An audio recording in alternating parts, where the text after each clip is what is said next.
இப்ப இதுவரை எத்தனை பேர் வந்து பேசிட்டு போயிருப்பாங்கல்ல. இப்ப இந்த பேச்சு எங்க போகுது, எப்படி வருது, எப்படி வேலை செய்யுது. இந்த மாநாட்டுக்கு தலைமையேற்றவர் யாரு, அவர் எப்படி உங்களுக்கு தெரியும், அவர் எப்படி கூட்டிட்டு வந்தீங்க, இனிமேதானே உங்களுக்கு இருக்கு தொல்ல.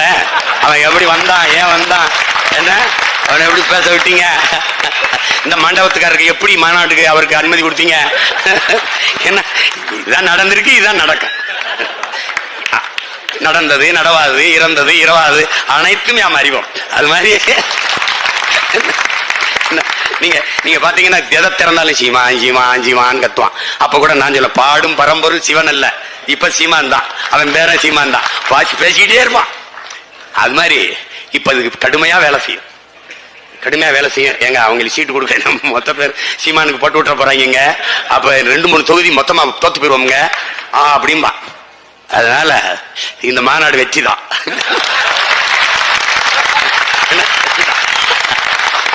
சௌராஷ்டிரா அரசியல் எழுச்சி மாநாடு வெற்றி. எங்க நடந்துருச்சு. அப்ப நீங்க மகிழ்ச்சியா இருக்கலாம்.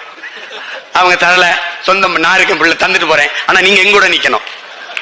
அப்புறம் சீமா கொடுப்பான், அது ஜெயிக்குமா அப்படிலாம் கேட்டா சரியா வராது, சரியா வராது. அது திரும்ப இதுக்கு மேல எல்லாம் என்னால பேச முடியாது. அவா நீங்க புரிஞ்சுக்கணும். நீங்க நினைக்கிறது இல்லை நாங்க இது தமிழ்நாடு, தமிழனுக்கு அதிகாரம் இருக்கு. ஐயோ சத்தியமா கிடையாது. அதை நீங்க தெரிஞ்சுக்கணும். நீங்களாவது இவ்வளவு கூட்டமா இருக்கிறீங்க, நாங்க ஒத்தையா இருந்து சின்ன சின்ன பசங்களா இருந்து போராடிட்டு இருக்கோம். உங்களுக்கு புரியுதா? இங்கேயாவது பாருங்க, இவ்வளவு பெரியவங்க இருக்காங்க, எங்க இதுல உட்காருக்கும்போது நான் மட்டும் தான் பெரிய ஆளா இருப்பேன், எல்லாம் சின்ன சின்ன பசங்க. சொல்லுங்கடா டேய், எங்க அவன் எங்க நின்று எங்கடா நம்ம இல்லைங்க இங்க இருக்காம பாருங்க, இவன் தான் எங்கள பெரிய ஆளு பாத்துக்கிறங்க. அதனால நாங்க வந்து எப்படி சொல்றது, புறக்கணிக்கப்பட்ட நிராகரிக்கப்பட்ட இனத்தின் மக்கள்.